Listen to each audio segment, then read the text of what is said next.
ليه لما تيجي تتكلمي مع جوزك بياخد كلامك بطريقة غلط وبيفهمك غلط؟ تبقى انت يا عيني بتتكلمي عادي او جملة عادية جدا، بس هو بيقلبها نكد وتلاقي الموضوع اتقلب خناق. يعني مثلا انت بتسأليه انت راجع الساعة كام، انت في نيتك علشان انت تحضري له الاكل ويبقى الاكل جاهز وسخن زي ما هو بيحب، اهي حاجة حلوة جدا المفروض ياخدها في حسن النية. هو بقى في الباك جراوند ايه ده؟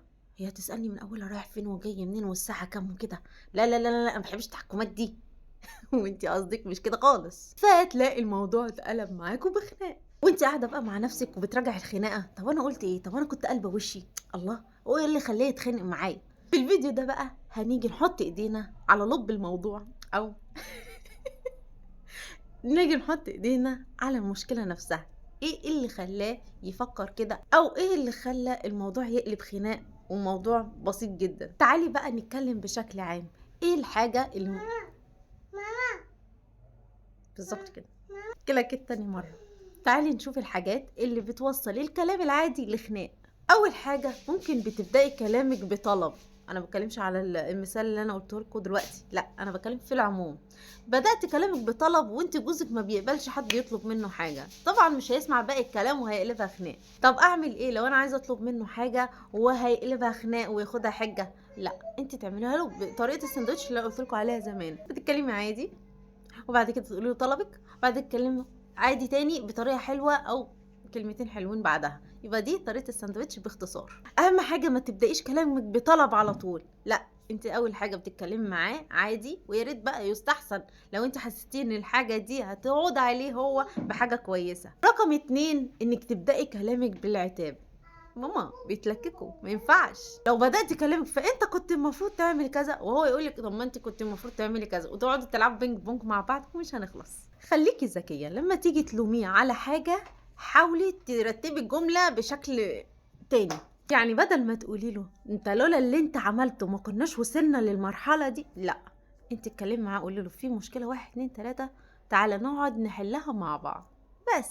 وبعد ما تقعدوا مع بعض وتتناقشوا في الاخر تقولوا لا بس ثواني، انت غلطت فيا في كذا او عملت كذا ضايقني، فلو سمحت ما يتكررش تاني، وتتكلموا مع بعض بس يكون ايه في الاخر بقى. تالت حاجة هي نبرة صوتك وانت بتسألي مثلا سؤال. يعني لو نبرة صوتك وصلت للي قدامك اللي انت متضايقة او قلبة، فاكيد هتوصلي للخناق. فلو حصل حاجة من اللي انا قلتلك عليها دي، اللي قدامك مش بيسمعك، لا ده بيجهز نفسه للدفاع. علشان كده قبل اي نقاش خلي بالك شوف الاجواء كويسه، ولو الاجواء كويسه نص المشكله هتتحل. وعلشان الكلمه بتفرق هقولك على كلمه سحر. كلمه هي او جمله هي انا مقدره تعبك. ليه بتفرق بقى مع الراجل؟ لان دايما هو حاسس ان هو مسؤول وراه التزامات وكل حاجه فوق دماغه، بس المفروض ما يشتكيش. وهو بيتعب جدا بس المفروض ما يجيش يقول انا تعبان. فلما يجي يسمع منك اللي انت مقدره تعبه وحاسه بيه، اه انا عارفه ان انت ما بتشتكيش بس انا مقدره تعبك وحاسه بتعبك، طبعا هيبقى بونت جامد ليكي. ملحوظة بس صغيرة، خلي الجملة دي تتحط في مكانها الصحيح. يعني ما يكونش واحد مطلع عينك وانت اللي بتشتغلي وهو قاعد، وبعدين تقول له انت بتتعب علشاننا عشان تاخد بونت ايه؟ بص بقى الفل، انت اللي تعبانة وطالع عينك، ها؟ عشان في ستات هوبا بتعمل حاجات غريبة. يبقى الجملة دي تتقال للراجل اللي بيشتغل، اللي بيعمل اللي عليه، المسؤول. نيجي بقى للتوقيت. اختاري الوقت. يعني هو جاي ومتأخر، متجيش في وشه كده وتقولي له ايه انت اتأخرت كده ليه؟ لا، استني لما يقعد وياكل ويغير بعد كده تقولي هو انت اتأخرت كده ليه؟ كان في حاجة في الطريق؟ سهلة بسيطة. بس هو جاي هيكون متضايق، يكون متخانق في الشارع، يكون حاصل حاجة، اكيد هيطلع كل تعبه عليكي واحنا مش عايزين كده.